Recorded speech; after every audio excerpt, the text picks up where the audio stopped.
Assalamualaikum warahmatullahi wabarakatuh. Salam sejahtera bagi kita semua. Semoga pada hari ini diberi kesehatan dan umur yang panjang oleh Allah Subhanahu wa taala. Baik, kami dari kelompok 5 ingin mempresentasikan hasil diskusi dari kelompok kami, yaitu tentang System Development Life Cycle atau disebut dengan SDLC. Sebelum presentasi, izinkan kami memperkenalkan anggota kelompok 5. Yang pertama ada Nindi Dwi Jayanti, NIM 1908030102032. Yang kedua ada saya sendiri, Edi Purwanto, NIM 1908030102033. Yang ketiga ada Salma Tasya Tamimi, NIM 1908030102035. Yang keempat ada Dea Citra Lestari, NIM 1908030102036. Yang kelima ada Joshua Chandra Gunawan, NIM 1908030102037.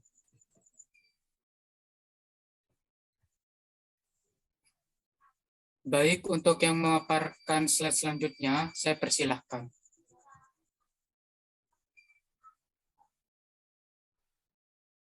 Baik, yang pertama yaitu pengertian SDLC. SDLC adalah kebendakan dari System Development Life Cycle atau dalam bahasa Indonesia disebut siklus hidup pengembangan sistem. SDLC digunakan untuk membangun suatu sistem informasi agar dapat berjalan sesuai dengan apa yang diharapkan. SDLC adalah siklus yang digunakan dalam pembuatan atau pengembangan sistem informasi yang bertujuan untuk menyelesaikan masalah secara efektif.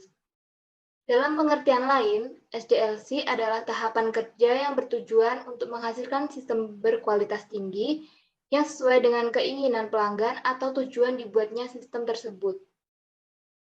SDLC menjadi kerangka yang berisi langkah-langkah yang harus dilakukan untuk memproses pengembangan suatu perangkat lunak. Sistem ini berisi rencana lengkap untuk mengembangkan, memelihara, dan menggantikan perangkat lunak tertentu. Pengertian SDLC menurut para ahli yang pertama yaitu menurut Profesor Dr. Sri Mulyani pada tahun 2017, SDLC adalah proses logika yang digunakan oleh seseorang analisis sistem untuk mengembangkan sebuah informasi yang melibatkan requirement, validation, training, dan pemilik sistem. Jadi kesimpulannya, pengertian SDLC adalah siklus atau tahapan yang digunakan dalam pembuatan atau pengembangan suatu sistem informasi agar pengerjaan sistem berjalan secara terstruktur, efektif, dan sesuai dengan tujuan yang diinginkan.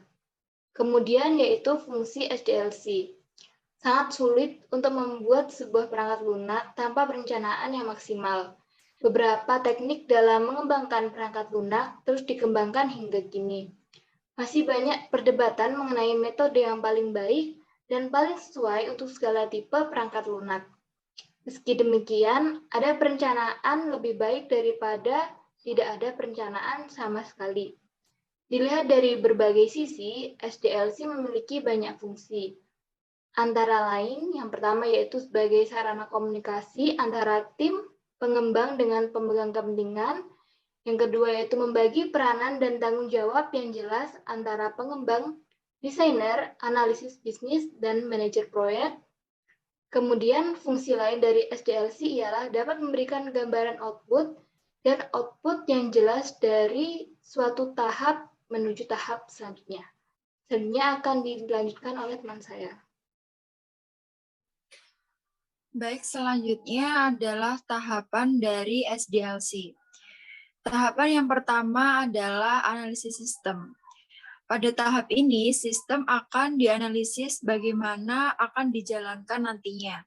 Hasil analisis ini berupa kelebihan dan kekurangan sistem, fungsi sistem, hingga pembaharuan yang dapat diterapkan. Bagian ini termasuk dalam bagian perencanaan. Yang termasuk dalam perencanaan ialah alokasi sumber daya, perencanaan kapasitas, penjadwalan proyek, estimasi biaya, dan penetapan. Dengan demikian, Hasil dari tahap perencanaan ini ialah rencana proyek, jadwal, estimasi biaya, dan ketentuan. Idealnya, manajer proyek dan pengembang dapat bekerja maksimal pada tahap ini.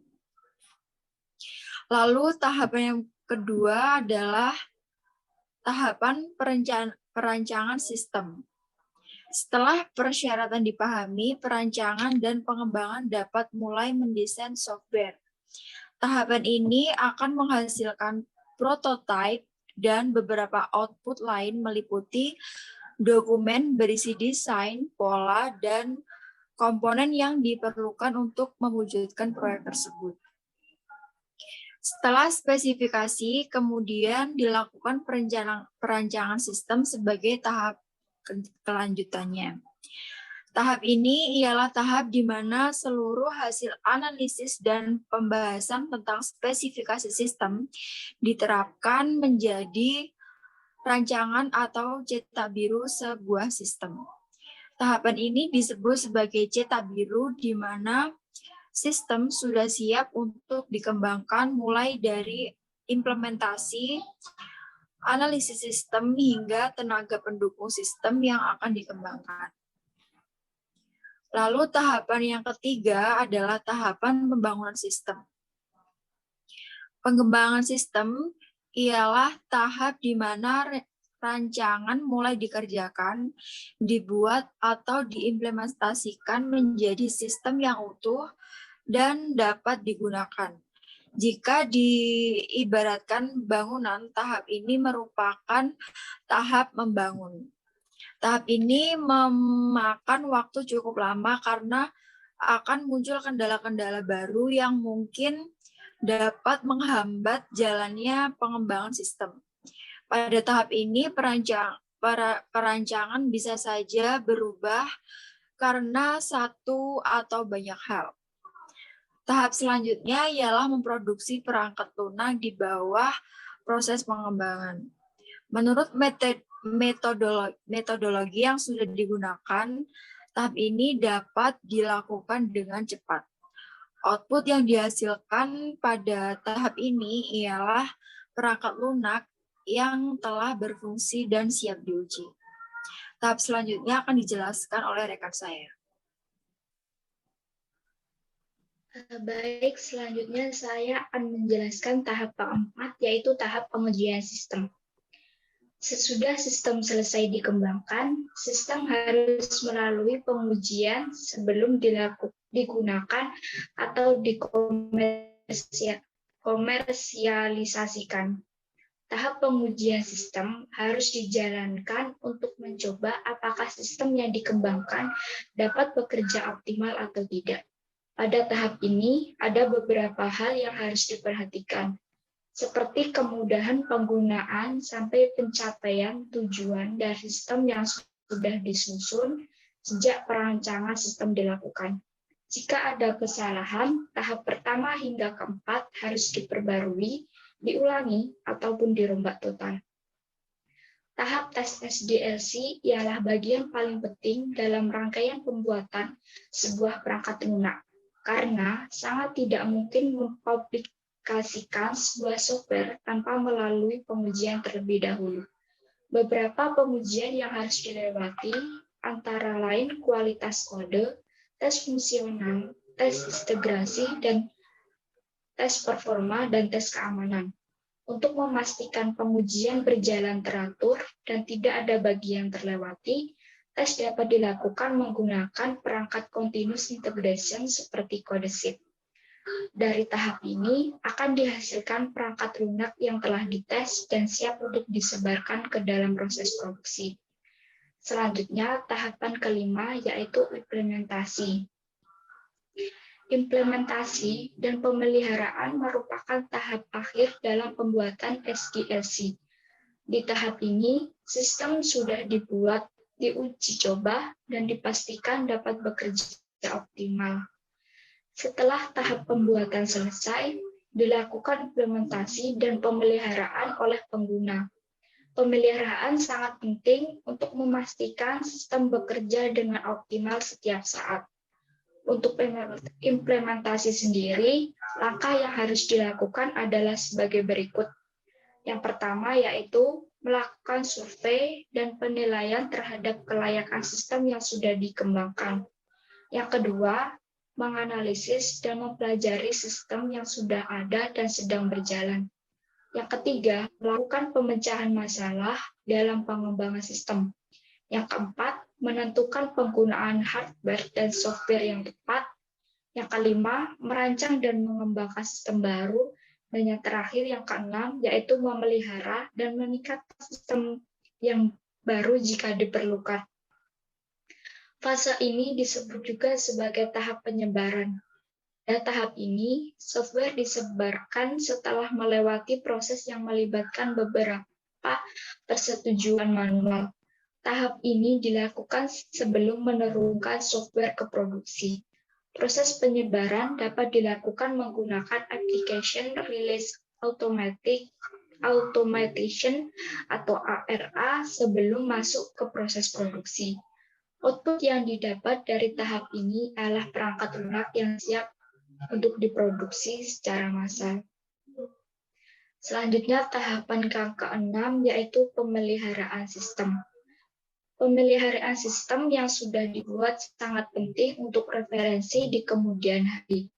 Pemeliharaan ialah tahap akhir yang menjadi permulaan fase yang baru yaitu penggunaan. SDLC belum berakhir di tahap ini. Software yang dihasilkan harus terus dipantau untuk memastikan ia berjalan sempurna. Celah dan kerusakan yang ditemukan pada proses produksi harus dilaporkan dan diselesaikan. Jika ditemukan sebelum produksi massal, ini akan lebih baik daripada menyelesaikan dengan merombak semuanya dari awal ke akhir. Selanjutnya, untuk pembahasan selanjutnya akan dilanjutkan oleh teman saya. Baik, untuk model pengembangan SDLC. Untuk pemodelan sangat ini penting untuk membantu proses pengembangan perangkat lunak. Terdapat beberapa model pengembangan SDLC yang diikuti oleh berbagai organisasi, yaitu yang pertama ada waterfall model. Model ini melibatkan penyelesaian satu tahap secara lengkap sebelum melangkah ke tahap berikutnya. Ketika satu tahap selesai, langsung dilakukan evaluasi untuk memastikan proyek berjalan sesuai rencana dan layak diteruskan ke tahap berikutnya. Pada model waterfall disebut juga model klasik. Memiliki beberapa tahap utama yaitu analisis dan rekayasa sistem, perencanaan, penulisan program, pengujian, dan pemeliharaan. Untuk yang kedua ada V-shaped model. Model ini fokus pada proses eksekusi dengan cara berurutan. Hampir sama dengan model waterfall, tetapi lebih menekankan pada tahap pengujian. Prosedur pengujian pada model ini bahkan ditulis sebelum kode program dibuat. Untuk yang ketiga, itu ada incremental model. Model ini melibatkan beberapa siklus untuk pengembangan. Siklus tersebut dibagi ke dalam pengulangan-pengulangan kecil. Pengulangan tersebut dapat diatur dengan mudah dan melewati serangkaian tahap termasuk pengaturan, desain, penerapan, dan pengujian.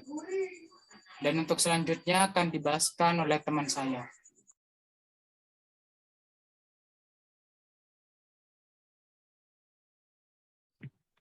Selanjutnya yaitu kelebihan dan kekurangan SDLC. Pertama yaitu kelebihan. Kelebihannya yaitu yang pertama ialah metode pengembangan perangkat lunak SDLC mudah untuk diaplikasikan. Yang kedua, memberikan template tentang metode analisis, desain, pengkodean, pengujian, dan pemeliharaan. Kekurangan dari SDLC ialah yang pertama, jarang sekali proyek real mengikuti aliran sekuensial yang dianjurkan model, karena model ini bisa melakukan iterasi tidak langsung. Hal ini berakibat ada perubahan yang diragukan pada saat proyek berjalan. Yang kedua, pelanggan sulit untuk menyatakan kebutuhan secara eksplisit sehingga sulit untuk mengkomodasi ketidakpastian pada saat awal proyek. Yang ketiga, pelanggan harus bersikap sabar karena harus menunggu sampai akhir proyek diselesaikan. Yang keempat, pengembang sering melakukan penundaan yang tidak perlu karena anggota tim proyek harus menunggu tim lain untuk melengkapi tugas karena memiliki ketergantungan. Hal ini menyebabkan penggunaan waktu tidak efisien. Selanjutnya akan saya kembalikan ke moderator. Baik, terima kasih kepada teman-teman. Untuk kurang lebihnya, mohon maaf. Billahi taufiq wal hidayah. Wassalamualaikum warahmatullahi wabarakatuh.